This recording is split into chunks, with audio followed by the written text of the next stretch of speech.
정치, 평화, 그리고 사람. 3포인트 뉴스. 국가의 앞날은 두 가지가 결정합니다.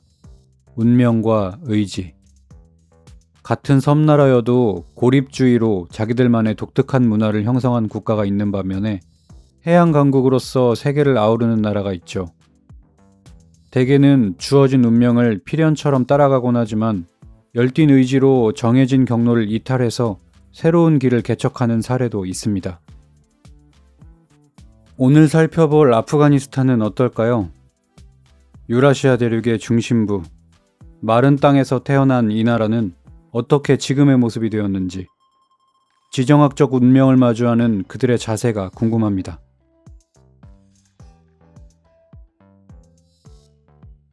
현대국가 아프가니스탄이 등장한 지는 얼마 되지 않았습니다.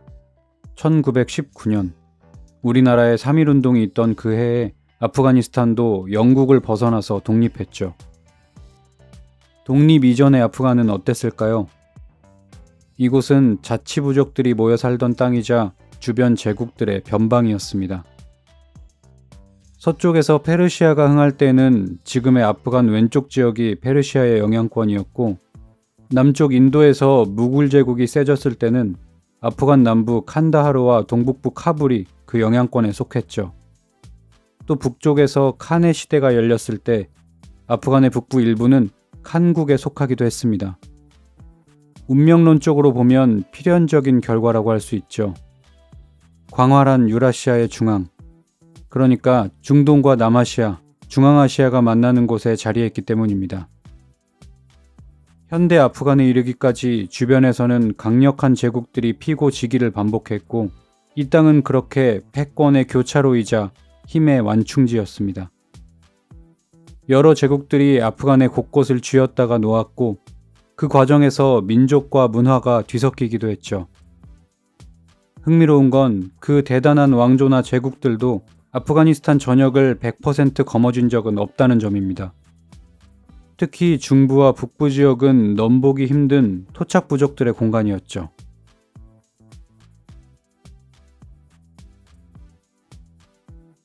이러한 국면이 아주 변한 건 19세기의 일입니다. 당시 제국 식민주의 선두에 서 있던 영국과 러시아는 중앙아시아 지역에 패권을 두고 힘싸움을 했는데요. 소위 그레이트 게임이라고 합니다. 유라시아 남쪽으로 전진하려던 러시아와 영국령 인도를 기반으로 러시아의 남하를 막고자 했던 영국. 아프간 땅은 그 위대한 게임의 중앙에 위치했습니다. 19세기 초반에 시작한 이 완력 다툼은 20세기 초반에 이르기까지 약 100년간 이어지는데요. 결국 영국과 러시아가 두 세력의 중간에 있던 아프간을 중립화하는 데 합의하면서 게임은 일단락됩니다. 오래 싸우느라 지치기도 했고 서로의 관심이 다른 곳으로 간 탓이죠. 오늘날 아프가니스탄의 국경은 바로 이 시기 그레이트 게임 말미에 확정됐습니다.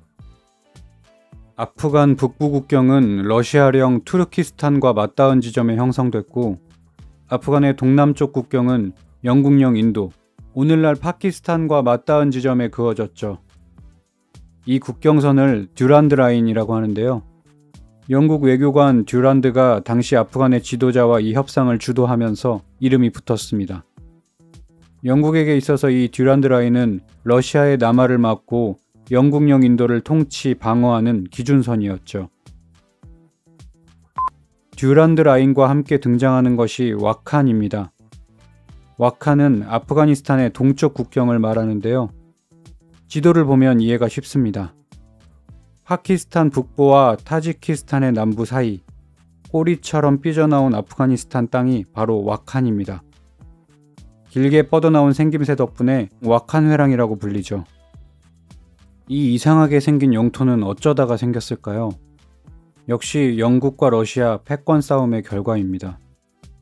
앞서 설정된 듀란드 라인을 따라가 보면 당시 영국령 인도와 러시아령 투르케스탄이 맞닿는 와칸이 나옵니다. 현재로 치면 파키스탄 북부와 타지키스탄 남부가 접하는 지점이죠. 양국은 충돌을 방지하고자 여기까지를 아프간 영토에 넣기로 합의합니다. 아프가니스탄의 본토가 양국 사이에 거대한 완충지대였다면 이곳 와카네랑은 실제 양측 국경을 사이에 둔 비무장지대 같은 개념이었죠. 한반도의 DMZ처럼 말입니다. 자, 결론적으로 이런 지정학적 흐름 속에서 아프가니스탄의 지도는 좀 이상한 모양새가 돼버립니다. 단순하게는 영토가 늘어난 거니까 나쁠 것 없다고도 볼 수 있겠지만 당사자인 아프가니스탄의 의사나 내부 동의 같은 절차는 크게 고려되지 않았다는 사실이 보입니다. 설사 내부의 의견 수렴이 잘 이뤄졌더라도 세계를 주도하던 영국과 러시아가 그걸 들어주고 배려해줄 여유는 없었을 거고요. 적나라하게 말하면 아프간에 그어진 듀란드 라인과 와칸 회랑은 힘센 제국들의 세력 다툼과 타협의 산물인 셈입니다.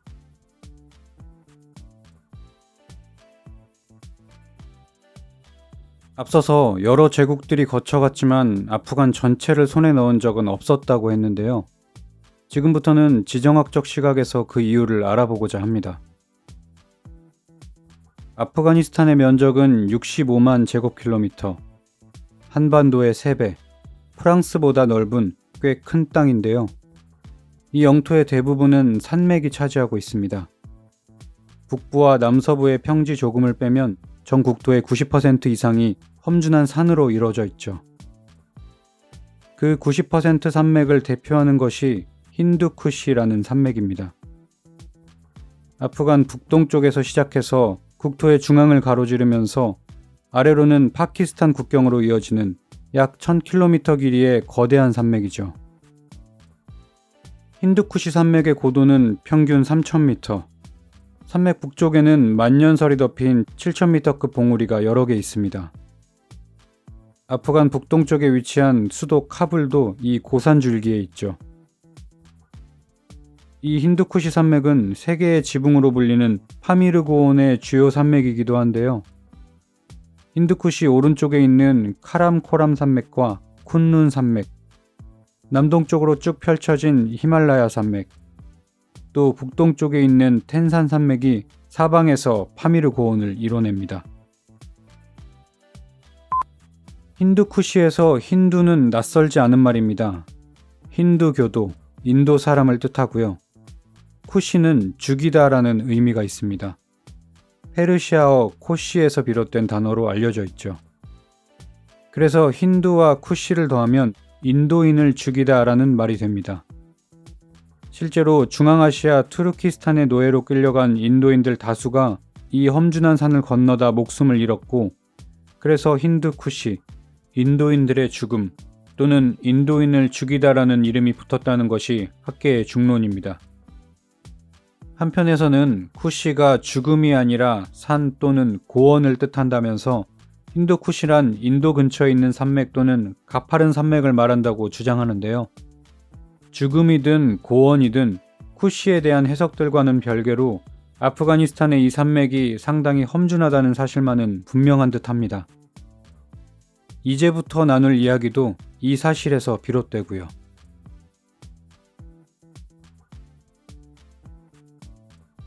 힌두쿠시로 대표되는 아프간의 거친 산맥은 외세를 막고 자치민족을 지키는 방벽이었습니다.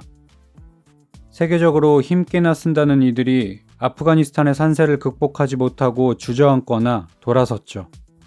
고대에서부터 중세, 근대와 현대까지 말입니다. 마케도니아 왕국을 이끌었던 알렉산드로스는 페르시아를 접수한 다음 인도로 진출하기 위해서 아프간에 들어갔는데요. 알렉산드로스의 원정에서 이 아프간 침공은 그가 가장 고전한 시기이자 군대의 손실이 가장 컸던 시기로 평가받습니다. 산악지형을 중심으로 펼쳐진 현지 부족들의 게릴라와 극심한 저항에 마케도니아 군대는 꽤나 큰 피해를 입었죠. 목적지가 인도였던 마케도니아에게 이 아프간은 의외의 복병이었던 겁니다. 실제로 이곳에 있던 페르시아 총독에게 항복을 받고 결국은 땅을 점령했지만 알렉산드로스가 점령하면서 세운 도시와 행정체계는 마케도니아 분열 이후 각기 조각나버립니다. 표면적으로는 점령당했지만 기저에는 그들의 독립성이 여전했다는 뜻이죠. 마케도니아 이후 몽골에서 내려온 칸의 군대도 인도의 무굴 제국과 페르시아의 사파비 왕조도, 그레이트 게임을 펼친 영국과 러시아도, 냉전 시기 소련의 붉은 군대도, 그리고 21세기 첨단 무기로 무장한 미국과 나토도 아프간에 들어왔지만 완전히 지배하지는 못했죠. 수도 카불을 점령한 영국군은 산악전투에서 참패하면서 이 땅을 떠났고, 소련의 탱크는 힌두쿠시의 험준함 앞에서 무력해졌습니다.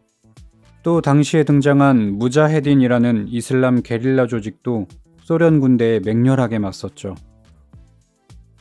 탈레반 정권을 아예 붕괴시키고 아프간 땅을 점령한 미국도 파키스탄에 접한 골짜기에서 부활한 탈레반 세력들의 혀를 내두르면서 이 땅을 떠났습니다. 2001년 침공 이후 2021년까지 20년을 점령했지만 결국 전쟁은 탈레반의 재집권으로 막을 내렸죠. 보급과 통신이 제한되는 지형, 중앙 권력이 없는 정치 구조, 내부의 결속력이 특히 강한 부족 사회. 이 나라의 지정학적 특징은 강자들에게 지배권을 허락하지 않았습니다. 그래서 어떤 힘도 아프간을 오래 통치할 수는 없었죠. 전투에서 승리할 수 있어도 결국 전쟁에서 이기기는 힘든 땅, 자기들의 이념과 문화를 이식하기는 불가능한 땅. 아프가니스탄의 이미지는 이미 고대에서부터 형성되어 왔습니다. 문제는 그 다음이겠죠. 그래서 그들은 자기들의 개성을 따라서 잘 살게 됐는지 말입니다. 방패가 되어주었던 지형은 내부적으로는 통합을 방해하는 요소로 작용하기도 했습니다. 아프간의 여러 민족들은 문화와 언어적인 단절이 심한 상태인데다가 이들을 하나로 모아줄 중앙 권력도 딱히 없는 상태죠. 외세의 지속적인 개입도 아프간에겐 큰 제약이었을 겁니다. 성장의 발판을 마련할 여유도 없이 이 땅은 늘 전쟁터이자 패권의 완충지대였으니까요. 그들은 항상 침략에 맞서야 했고 게릴라를 준비해야 했습니다.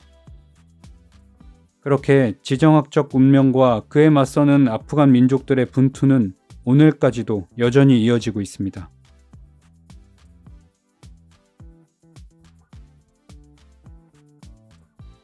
아프가니스탄에 있어서 힌두쿠시는 밥줄이기도 합니다. 세계적으로 알아주는 광물 자원이 여기에 있기 때문이죠.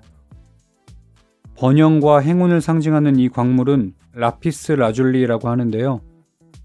특유의 짙은 푸른빛 덕분에 인류에게 아주 오랫동안 사랑받아 왔습니다. 특히 이집트의 왕실은 이 청금석을 유독 아꼈는데요. 그 유명한 투탕카멘의 황금 마스크 양쪽에는 청금석이 영롱한 빛을 내고 있고, 파라오의 무덤에서는 청금석으로 된 장식이 대량 출토되기도 했습니다. 그만큼 이 청금석을 신성하고 귀하게 여겼다는 증거죠. 생각해보면 그럴만도 합니다. 우선 이 귀하고 아름다운 청금석은 아프가니스탄에서만 나오고, 그걸 당시의 이집트나 로마까지 가져오기 위해서는 중앙아시아의 험준한 산맥과 넓은 초원, 중동의 사막까지 지나야 했을 테니까요.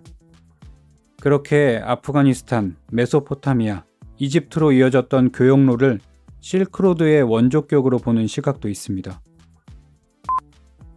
오늘날에도 아프가니스탄은 청금석의 주산지로 통합니다. 이곳의 청금석은 특유의 진하면서도 오묘한 푸른빛으로 독보적인 품질을 자랑하는데요. 물론 전처럼 영향력이 크지는 않습니다. 2000년대 초반까지만 해도 아프간산 청금석은 세계 시장의 90%를 차지했지만 2021년 아프간 정부가 탈레반의 정권 이양을 공식적으로 선언한 이후 이 나라의 경제 규모는 3분의 2 수준으로 축소됐고 국제 금융거래는 중단됐습니다. 극히 불안해진 내정 탓에 이 청금석의 채굴 기간이 짧아졌고 덩달아 무역량도 큰 폭으로 줄어든 상황입니다. 또 이슬람 극단주의를 표방한 탈레반 정권은 여성의 교육과 경제 활동을 제약했고 그로 인해서 인적 자원의 활용폭도 크게 감소한 상황입니다. 최근 미국 평화연구소 등의 발표에 따르면 아프간 인구의 절반에 달하는 2천만 명이 실업과 빈곤에 시달리고 있는 것으로 알려져 있습니다. 결국 이런 상황들은 정부에 대한 반발과 갈등, 또 다른 분쟁을 부를 뿐입니다. 인간의 기본적인 권리와 국가의 존재 목적이 흔들리는 이 상황이 대체 언제쯤 잦아들 수 있을까요? 또 아프간은 언제쯤 안정될 수 있을까요? 언젠가 이 땅에서 적색 경고등이 옅어지고 푸른색 청금석의 미학을 논할 수 있게 되기를 간절히 바랍니다.